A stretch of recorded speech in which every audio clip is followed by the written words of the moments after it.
تبارك الذي نزل الفرقان على عبده ليكون للعالمين نذيرا.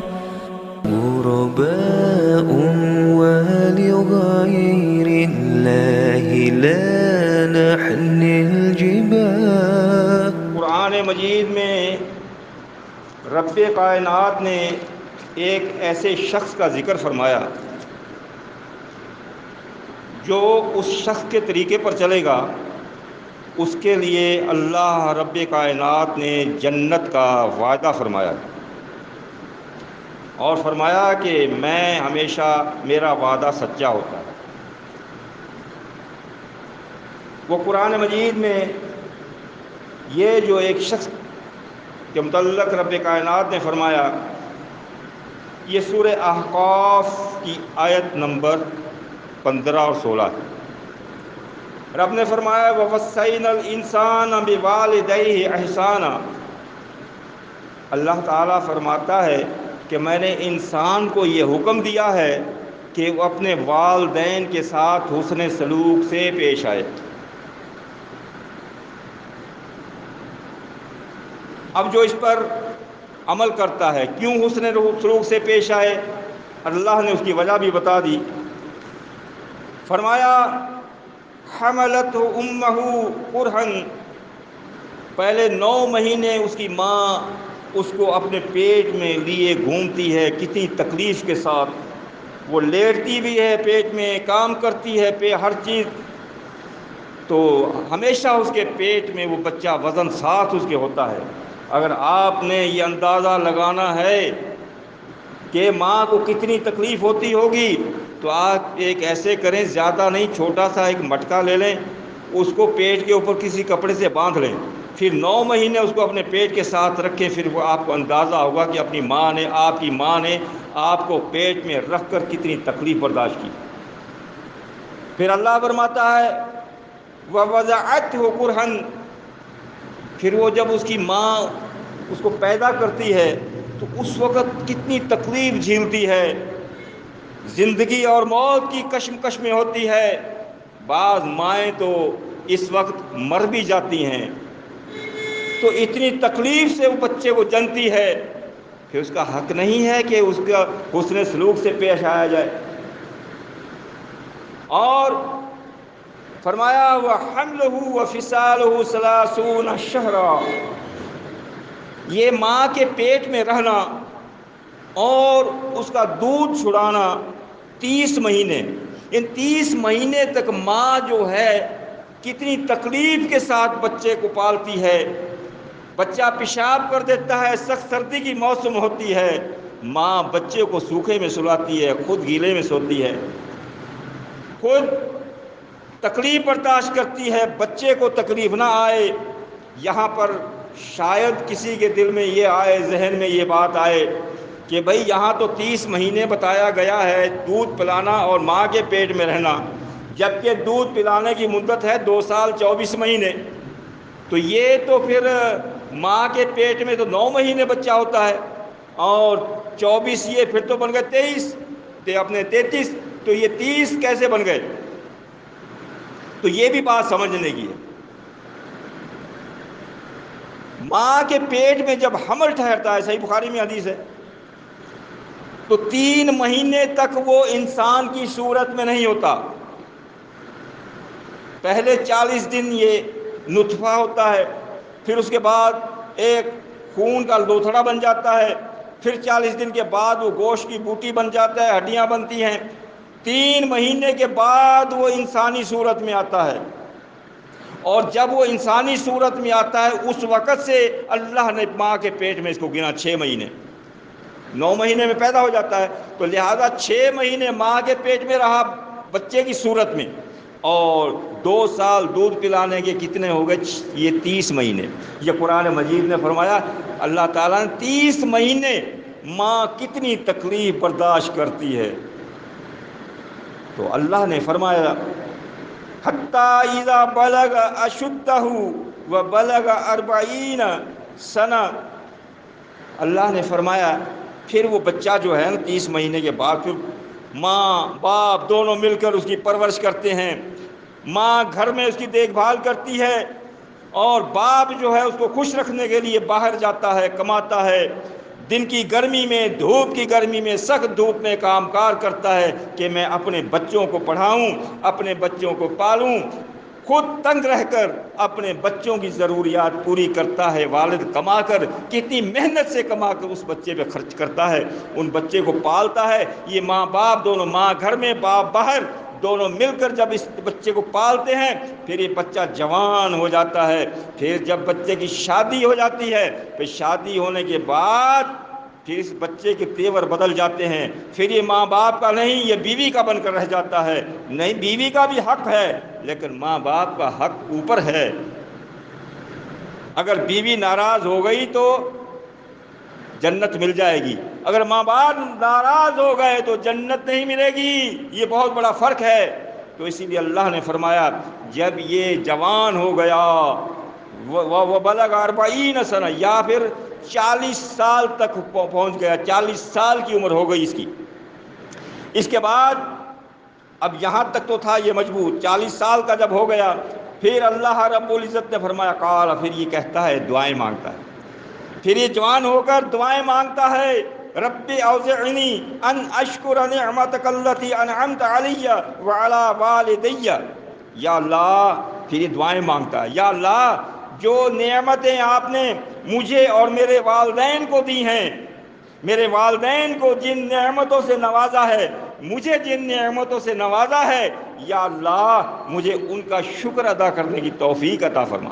پھر بھی اکڑتا نہیں ہے، یہ جو بندہ ہے اکڑتا نہیں ہے، عاجز ہوتا ہے، اللہ سے دعائیں مانگتا ہے، یا اللہ جو نعمتیں دی ہیں ان کا شکر ادا کرنے کی توفیق عطا فرما، وَأَنْ أَعْمَلَ صَالِحًا تَرْضَاهُ، یا اللہ ایسے اعمال صالح کرنے کی توفیق عطا فرما جس سے تو راضی ہو جائے، جس سے تو خوش ہو جائے۔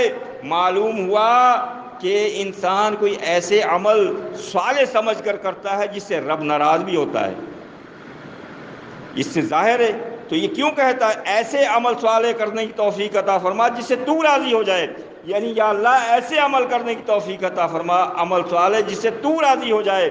آج کل اللہ اور اس کے رسول صلی اللہ علیہ وسلم کے بتائے ہوئے اعمال کے علاوہ بھی کہتے ہیں کہ یہ ہمارے عمل صالح ہیں، اس کی پہلے میں کئی مثالیں دے چکا ہوں، بہت سے ایسے اعمال ہیں جو یہ خود کرتے ہیں، ان کا قرآن و حدیث میں کوئی ثبوت نہیں ہے، یہاں بتانے کی ضرورت نہیں، میرے پہلے خطبے سن لیں آپ، ان میں آپ کو رمضان میں بتایا گیا تھا۔ تو مطلب یہ ہے، تو پھر یہ بھی دعا کرتا ہے، یا اللہ ایسے اعمال صالح کرنے کی توفیق عطا فرما جس سے تو راضی ہو جائے۔ وَأَصْلِحْ لِي فِي ذُرِّيَّتِي، یا اللہ میری اولاد کی بھی اصلاح فرما دے، میری اولاد کو بھی دیندار بنا دے، میری اولاد کو نیک بنا دے۔ اب اولاد کے لیے بھی دعائیں مانگتا، یا اللہ میری اولاد کو نیک صالح بنا دے، میری اولاد کو ہر پریشانی سے نجات دے، میری اولاد کے رزق میں مختلف دعائیں مانگتا ہے، رزق میں برکت عطا فرما، میری اولاد کو کوئی دکھ نہ دکھا۔ ماں باپ تو ہمیشہ اپنی اولاد کے لیے دعائیں ہی مانگتے ہیں، ماں باپ کتنا بھی بچہ برا ہو، کتنا بھی بچہ خراب ہو، کتنا بھی بچہ نافرمان ہو، یہ والدین کی خصوصیت ہے، ماں باپ خصوصاً ماں اپنے بچے کے لیے دعائیں ہی مانگتی رہتی ہے، بچہ اس کے سامنے چاہے بوڑھا ہی کیوں نہ ہو جائے، پھر بھی ماں کی نظروں میں بچہ ہی رہتا ہے، باپ کی نظروں میں بچہ ہی رہتا ہے، ماں باپ پھر بھی اس کے لیے دعائیں ہی مانگتے رہتے ہیں۔ تو اللہ تعالیٰ نے فرمایا، اللہ اکبر، انی تبت الیک، یا اللہ پھر یہ بھی کہتا میں تیری طرف رجوع کرتا ہوں، تجھ سے رجوع کرتا ہوں، وَإِنِّي مِنَ الْمُسْلِمِينَ، اور یہ بھی کہتا ہے یا اللہ میں مسلمین میں سے ہوں۔ یہ تمام کام کرنے کے بعد یہ کہتا ہے کہ میں مسلمین میں سے ہوں، پھر اللہ ایسے شخص کے لیے فرماتا ہے اولئک الذین نتقبل عنہم احسن ما عملوا، یہ ایسے لوگ جو ہیں نا، اللہ فرماتا ہے ایسے جو لوگ ہیں نا، میں ان کے اعمال صالح قبول فرماتا ہوں، میں ان کے اعمال نیک اعمال قبول فرماتا ہوں۔ جو ایسے لوگ ہوتے ہیں اپنے والدین کی خدمت کرتے ہیں، اپنے والدین کی جو ہے عزت و کرام کرتے ہیں اور دعائیں مانگتے ہیں والدین کے لیے، اور پھر اپنی اولاد کے لیے بھی دعائیں مانگتے ہیں، عمل صالح بھی کرتے ہیں، اور پھر کہتے کیا ہیں؟ وہ یہ کہتے ہیں وَإِنِّي مِنَ الْمُسْلِمِينَ، کہ میں مسلمین میں سے ہوں۔ یہ کہنا پڑے گا، جب یہ کہے گا میں مسلمین میں سے ہوں، اولئک الذین نتقبل عنہم احسن ما عملوا، ان کے اچھے اعمال اللہ قبول فرماتا ہے، ان لوگوں کے قبول فرماتا ہے اللہ تعالیٰ۔ اور فرمایا وَنَتَجَاوَزُ عَنْ سَيِّئَاتِهِمْ، اور ان کے گناہ، ان کی کوتاہیاں، ان کی غلطیوں کو اللہ درگزر فرماتا ہے، معاف فرماتا رہتا ہے ایسے لوگوں کی جو کہیں یہ۔ اور فرمایا فی اصحاب الجنہ، یہی لوگ ہیں جنت میں رہنے والے، یہی لوگ ہیں جنت میں جانے والے، ان کے لیے بنائی گئی ہے جنت۔ جو کہے کیا وَإِنِّي مِنَ الْمُسْلِمِينَ، عمل صالح کرنے کے بعد یہ کہے میں مسلمین میں سے ہوں، ان لوگوں کے لیے جنت بنائی گئی ہے۔ وہ جو عمل کرے، ماں باپ کی خدمت بھی کرے، عمل صالح بھی کرے، اور پھر یہ نہ کہے انی من المسلمین، وہ کہے انی من السنی، انی من الوہابی، انی من الاہل حدیث، انی من المتوفی، جو بھی ہیں۔ تو یہ تو قرآن مجید میں ان کے لیے کوئی وعدہ نہیں ہے۔ قرآن مجید میں وعدہ ہے کہ وہ کہے انی من المسلمین۔ آپ پھر بھی سنیں سورہ احقاف کی آیت نمبر 15، سورہ نمبر 46 پڑھ لیں کھول کر آپ، تو اللہ نے گارنٹی اس کے لیے دی ہے، اور فرمایا یہ جنت میں رہنے والے ہیں، وعد الصدق الذی کانوا یوعدون، یہ وہ وعدہ ہے جو ان سے کیا جا رہا ہے، ان سے اللہ تعالیٰ ان لوگوں سے وعدہ کر رہا ہے جو یہ کہے گا عمل صالح کرنے کے بعد انی من المسلمین۔ اللہ فرماتا میرا ان سے وعدہ ہے کہ ان کو جنت میں داخل کروں گا، اور میں کبھی بھی وعدہ خلافی نہیں کرتا۔ اللہ تعالیٰ ہمیشہ وعدہ خلافی نہیں کرتا۔ تو ہمیں میرے پیارے بھائیوں کیا ہوا، ہمیں کیوں چڑ ہے مسلمین لفظ سے؟ کیوں ہم مسلمین کو اب نہیں اپناتے؟ کیا یہ قرآن مجید کا لفظ نہیں؟ کیا اللہ کا حکم نہیں؟ کیا وجہ ہے؟ اس پر ذرا ٹھنڈے دل سے غور کریں۔ ہم آپ سے کوئی چندہ نہیں مانگتے، ہم آپ سے کوئی ووٹ نہیں مانگتے، ہمیں آپ سے کوئی لالچ نہیں ہے۔ ہم تو صرف یہ کہتے ہیں کہ یہ ہمارے پیارے بھائی یہ اللہ کے عذاب سے بچ جائیں، یہ جنت میں جانے والے بن جائیں، یہ چاہتے ہیں ہم، آپ کا ہی فائدہ چاہتے ہیں۔ تو میرے پیارے بھائی آپ یہ کہا کریں، یہ نہ کہا کریں میں فلاں فرقے سے ہوں، جب آپ سے کوئی پوچھے بھی میں تو مسلمین میں سے ہوں، تو اللہ تعالیٰ ان کے اعمال صالح قبول فرمائے گا اور ان کو جنت میں داخل کرے گا۔ وَأَقُولُ قَوْلِي هَذَا أَسْتَغْفِرُ اللَّهَ۔ إن الحمد لله نحمده ونستعينه ونستغفره ونؤمن به ونتوكل عليه ونعوذ بالله من شرور أنفسنا ومن سيئات أعمالنا، من يهده الله فلا مضل له ومن يضلله فلا هادي له، وأشهد أن لا إله إلا الله وحده لا شريك له، وأشهد أن محمدا عبده ورسوله۔ اللهم صل على محمد وعلى آل محمد كما صليت على إبراهيم وعلى آل إبراهيم إنك حميد مجيد۔ اللهم بارك على محمد وعلى آل محمد كما باركت على إبراهيم وعلى آل إبراهيم إنك حميد مجيد۔ ماں باپ کی خدمت کرنے سے جنت ملتی ہے، اور ماں باپ کی خدمت کرنے کے بعد یہ کہے انی من المسلمین، پھر جنت ملتی ہے۔ حدیث مبارکہ بھی سن لیں، یہ تو آپ نے قرآن مجید سنا۔ مسند احمد میں حدیث ہے، حدیث نمبر 11668، یعنی 11668، صحیح سند کے ساتھ حدیث ہے۔ ان عائشہ قالت، حضرت عائشہ صدیقہ طاہرہ مطہرہ رضی اللہ تعالی عنہ فرماتی ہیں، قال رسول اللہ صلی اللہ علیہ وسلم، کہ اللہ کے رسول صلی اللہ علیہ وسلم نے فرمایا، نمت فرأیتنی فی الجنہ، کہتے ہیں کہ میں سویا ہوا تھا، حضرت عائشہ سے بتا رہے ہیں آپ صلی اللہ علیہ وسلم، اے عائشہ میں سویا ہوا تھا کہ خواب میں کیا دیکھتا ہوں کہ میں جنت میں ہوں۔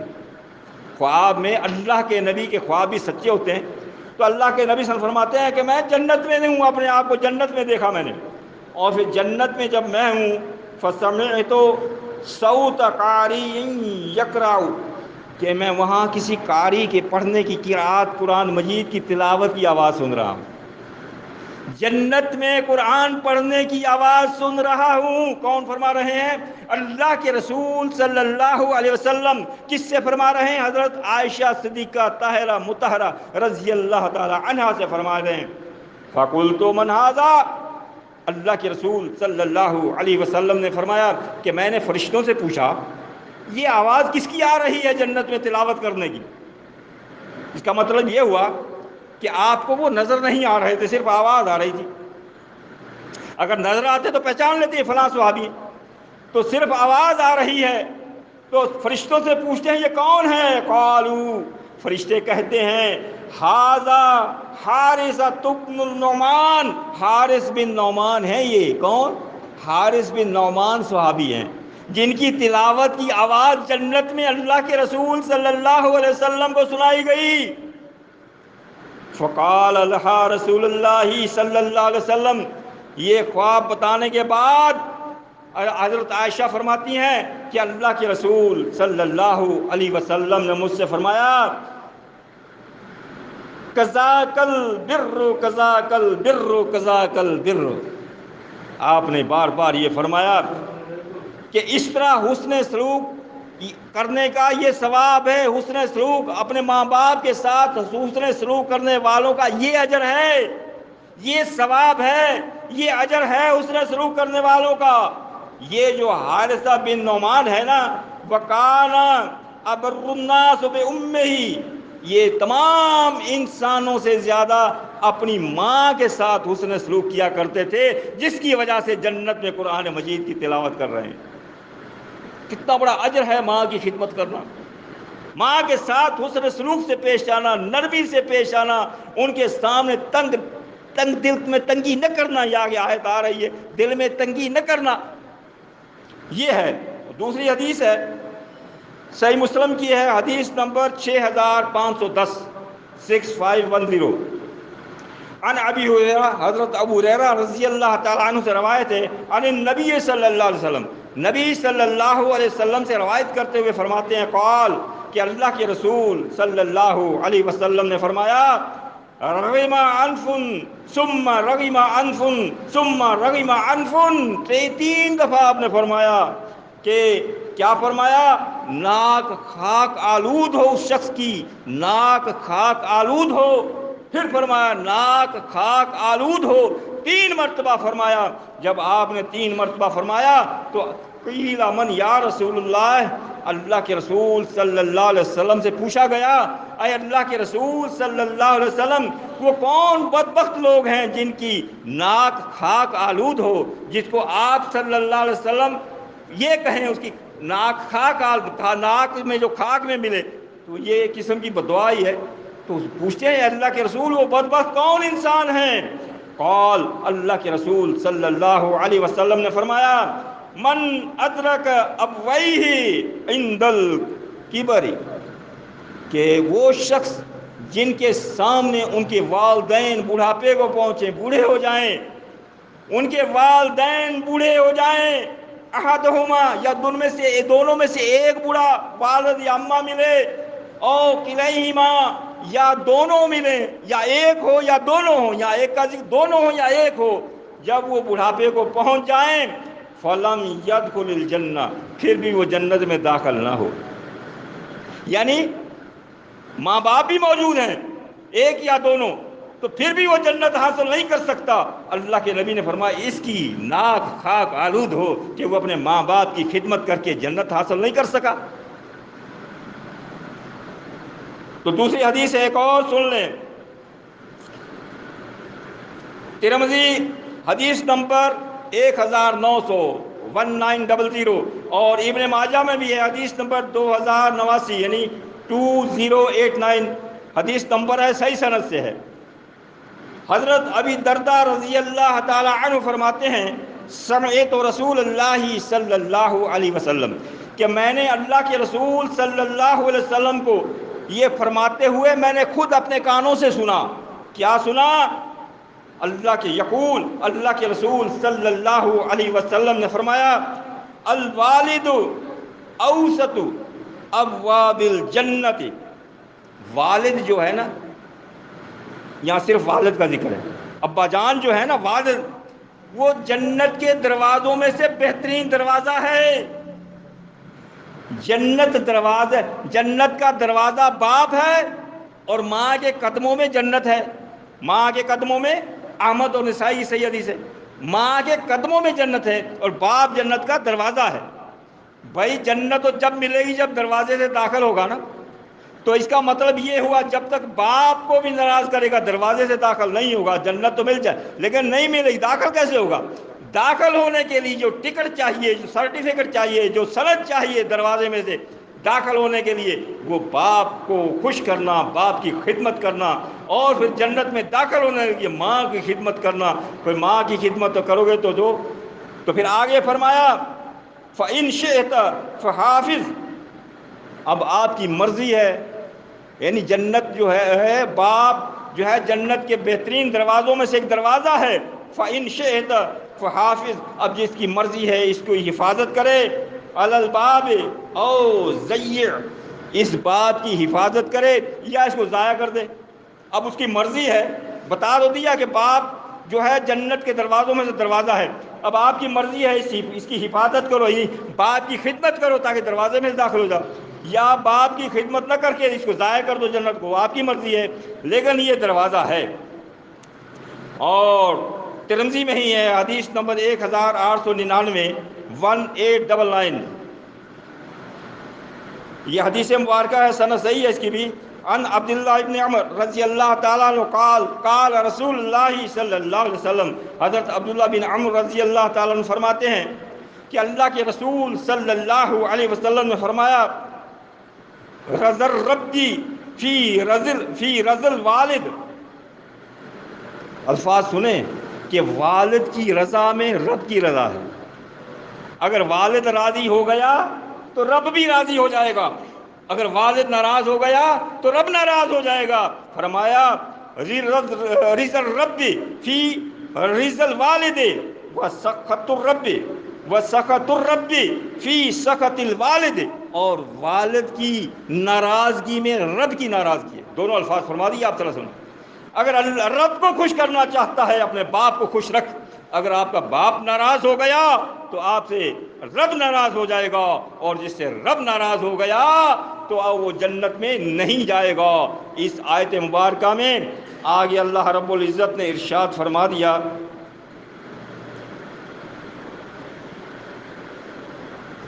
یہ اللہ کا وعدہ ہے ایسے لوگوں کے لیے جو اس نقش قدم پر، اس لڑکے، اس انسان، اس بچے، اس بندے کے نقش قدم پر چلیں گے، ان کے لیے جنت کا وعدہ ہے. تو ہمیں چاہیے کہ ہم جنت حاصل کرنے کے لیے جو کچھ رب نے حکم دیا ہے اس پر عمل کریں. اللہ تعالیٰ سے دعا ہے اللہ تعالیٰ ہمیں، ہمارے بچوں کو جو ہے اپنے والدین کی خدمت کرنے کی توفیق عطا فرمائے. اللہ تعالیٰ سے دعا ہے یا اللہ ہمارے بیماروں کو شفائے کاملہ عطا فرما. یا اللہ ہمارے بیمار جو بھی جس بیماری میں مبتلا ہے سب کو شفائے کاملہ عطا فرما. یا اللہ ہمارے بھائیوں کو یہ موجودہ جو وبا پھیلی ہوئی ہے کرونا کے نام سے، یا اللہ اس سے بھی تو محفوظ رکھ. اگر کوئی مبتلا ہو گیا ہے تو اس کو شفا عطا فرما. یا اللہ ہم میں سے جس کو موت دے، یا اللہ اسلام کی موت، اسلام کی حالت میں موت دینا، ایمان کی حالت میں موت دینا. یا اللہ شہادت کی موت دینا. یا اللہ ایک اور بھی ہے، یا اللہ ہمیں کسی کا محتاج نہ بنانا اور اسلام کی حالت میں موت دینا اور شہادت کی حالت میں موت دینا. یا اللہ جو ہمارے فوت ہو گئے ہیں ان کی بھی مغفرت فرما، ان کی قبروں کو جو ہے جنت کے باغوں میں سے باغات بنا دے. خصوصاً سید مسعود احمد صاحب رحمۃ اللہ علیہ جو ہمارے لیے ذریعہ بنے حق قبول کرنے کا، سبب بنے، ان کی دعوت سے ہم تک حق پہنچا، تو ہم اس کا احسان نہیں اتار سکتے، دعائیں تو مانگ سکتے ہیں. یا اللہ ان کی قبر کو بھی منور فرما، جنت کے باغوں میں سے باغ فرما. ان سے جو غلطیاں ہوئی ہیں ان کی درگزر فرما. ہم کبھی بھی مسعود احمد صاحب ہوں یا موجودہ امیر ہوں، ہم کبھی یہ نہیں کہتے کہ ہمارے امیر معصوم ہیں، گناہوں سے پاک ہیں. گناہ ہوتے ہیں، ہر انسان سے ہوتے ہیں، ان سے بھی ہوئے ہوں گے، تو ان سے کے لیے دعائیں مانگیں. یا اللہ ان کی مغفرت فرما دے، بس مغفرت فرما دے. جو اس نے تیرے دین کی خدمت کی وہ قبول فرما لے۔ یا اللہ، یا میرے مالک، جو ہمارے مقروض ہیں، جن کے اوپر قرضہ ہے، یا اللہ ان کا قرض ادا کرنے کا کوئی نہ کوئی سبب بنا۔ یا اللہ، جو بے روزگار ہیں ان کو پاک روزی عطا فرما۔ یا اللہ، جو بے اولاد ہیں، اولاد ایسی چیز ہے، انبیاء علیہ السلام نے بھی دعائیں مانگی ہیں۔ یا اللہ، جو بے اولاد ہیں ان کو صالح اولاد عطا فرما۔ یا اللہ، جن کی اولاد ہے، یہ ابھی آپ نے درس میں سنا، والدین بھی اولاد بھی، یا اللہ جن کی اولاد ہے ان کو نیک اور صالح بنا، ان کی اولاد کو ہر قسم کے شر اور فتنے سے اپنی پناہ میں رکھ۔ یا اللہ، ہماری خطائیں معاف فرما۔ یا اللہ، ہمیں اپنے اور اپنے رسول صلی اللہ علیہ وسلم کے راستے پر چلنے کی توفیق عطا فرما۔ یا اللہ، جو بھائی بھی جس پریشانی میں مبتلا ہے، سب کی تمام پریشانیاں دور فرما۔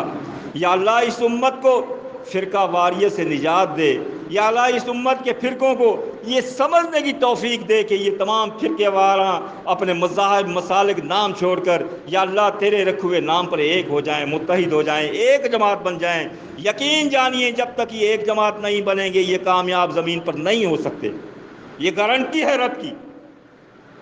فرقہ واریت عذاب ہے اور اتفاق میں رحمت ہے، تو یہ اللہ توفیق دے ان کو ایک بننے کی۔ وَأَقُولُ قَوْلِي هَذَا أَسْتَغْفِرُ اللَّهَ لِي وَلَكُمْ۔ تبارك الذي نزل الفرقان على عبده ليكون للعالمين نذيرا